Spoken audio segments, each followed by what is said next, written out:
I'm sorry, Stanberry's starting out every episode with the only thing old about me, honey, is my money. Ooh, that... I may not mess with you, but heifer, that is one of the best taglines of all time. Oh, that gets these girls where they live. So we open with Talene and her fine husband. Yeah, I'd have moved across the seas for him too. Real quick and easy. Girl, you married a Dubonese contractor?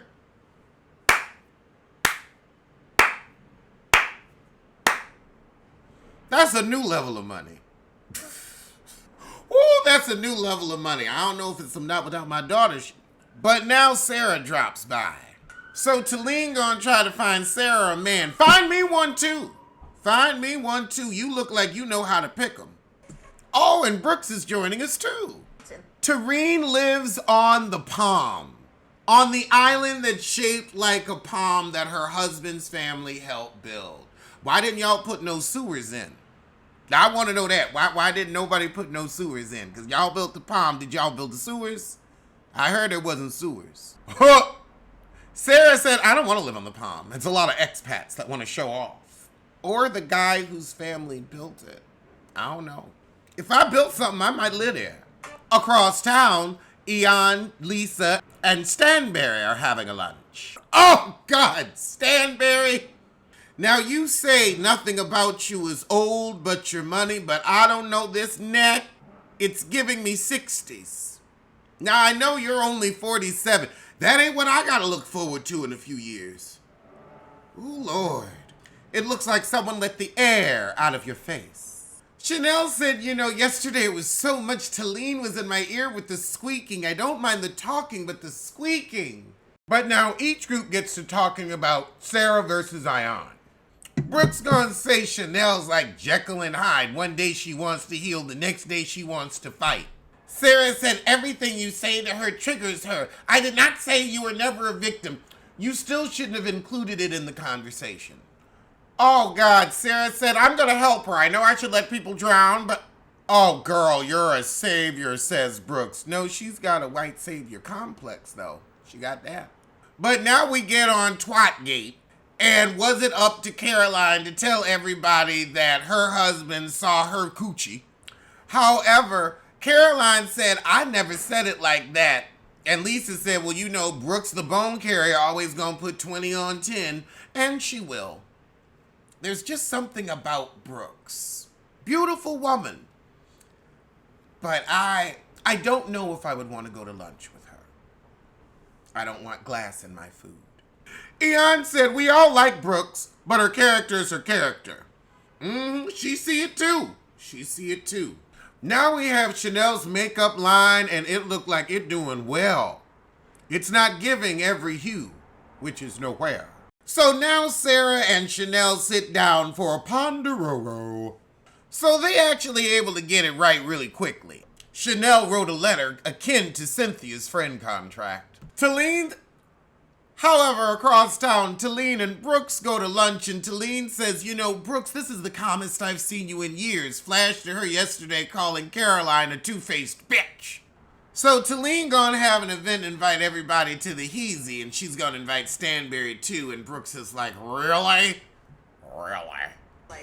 So now it's the night of Talene's party. Chanel came over, and she brought the tacky peach scented candle, the gift we gift every holiday season. Oh God, Caroline, you show up with cupping with them ugly sores. I'm with Brooks. I don't want to say hi to you either. I don't want to look at that. You already look like Skin Flap. Now you're a throbbing Skin Flap. Brooks is just there hating. Caroline is such a two-faced little bit. True. Stanberry tells Eon she don't need what's going on with her and Brooks to affect her and Talene. So Stanberry really feels dumped by Brooks. But now Talene introduces Sarah to Rafi. Sarah's like, I don't need you to introduce me to nobody. I can do bad all by my damn self. So now Brooks and Stanberry finally talk, and Brooks is like, don't be a bitch to me, be nice to me. I was your friend for a long time. Well, with that tone, it's not a listening kind. It's not eliciting kindness from me. But they go on and sit down. So Stanberry says, well, my issue with you is you told Talene I didn't like her. So she go to get her. This fight is very confusing. So Talene is like, look, me and Stanberry is fine. Brooks is upset that Stanberry said pussy hole. Stanberry said, I ain't say girl, whatever. I'm done with this drama by episode 2. I need a more robust storyline. Talene is like, there's a lot of tension about my twat, so maybe y'all should stop talking about it. Ayana's like, girl, this was a joke. Brooks, why are you trying to grind the glass? Because you ain't got no storyline. So Stanberry leaves because Brooke is loud and drunk, and I see why she left. So they go ahead on home, and that was the ship. I'ma see you soon for Below Deck Mediterranean. So we open where that heifer tried to wake the chef up, and he said, So she go on and make some grilled cheese sandwiches for them kids. They happy with him. Girl, they come in the kitchen and help them. They said, we'd rather fix something than complain. Aw, they've got manners. Shoot, they know, they like, you ain't gonna have us looking bad on here. They know that's not good for the brand. Smart kids. The next morning, Jono's happy he stuck up for himself, and I am too. That heifer said she could handle it. You can't put some sandwiches together? They gotta ask another yacht for some damn wine? That's pathetic. The provisions people finally call, and Sandy says, you're too late. The charter is over in 3 hours.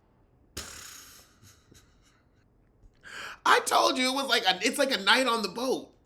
They had to pay $75 a bottle for the rosé from the super yacht. You know that was some $20 La Merca. Oh God, this heifer whining about the chef not apologizing. Girl, boom, you said you wanted experience. You wanted to take care of the guests, so you had to take care of the guests. That means making a midnight sandwich sometime. I'm happy John didn't get up. Now the heifer done misplaced some white pants. Y'all gotta get it together. For what you're charging, I'm expecting y'all to know what you're doing. You're ironing clothes and making food. I don't think it's that difficult. Child, Bree manager said, I can't complain about all of her mistakes because it would be nagging. Child, that heifer need to go. I don't know if she gonna make it the season. So now we dropping them kids off. They done found the pants. So after they leave, everybody gets like a $1,300 tip. Them influencers be paid. Oh, Captain Sandy says, don't ever wake the chef. What you're gonna do is use the panini maker like your ass is at home. And Jono like, you better tell him. Ellie said, well, no, it wasn't the paninis. It was like a whole thing. Girl, the captain has spoken. Oh, Jono got a cute boyfriend who an opera singer. You better. And I have Bronx. What are you doing? Oh, God, what do you have? Oh, God, Elle is whining. What about the fact that I was up for 25 hours? Have fun. This is why I am no longer infantilizing white women. I never was a big fan of it to begin with, but now I love to call it out. You are infantilizing yourself. You said, I want the experience. Can Bravo roll tape? Roll tape. You said, I'll do it. You volunteered. You knew they wanted some late night snacks. You should have either asked him, make something prior, we can heat and eat. And again, they just wanted some grilled cheese. You can't make a freaking grilled cheese, but you say you can take care of guests? I could make some grilled cheese if I had a couple people over. I mean, really, like I've entertained that many people in my house.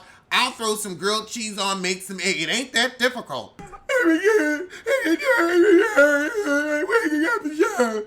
Bronx is looking at me like I'm a true nut. So now the crew goes out and has a night on the town in Greece.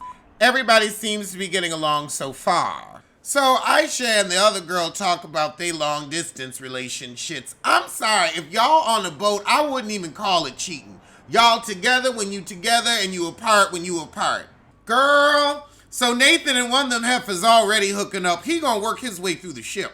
Guys like that, you gotta catch and release fuck. You gotta know, look, this is shared schlong. Either you want the experience or you don't. But you can't expect no emotional out of that fool. Yeah, him and Gail gonna get it on. Where should we meet that has no cameras? The starboard locker bow. So they slipping and dipping, creeping and sneaking. Oh God, you like him already? You've been on the boat with him for 3 days. You just hot in the puss. Well, that was the shit. I'ma see you soon for something.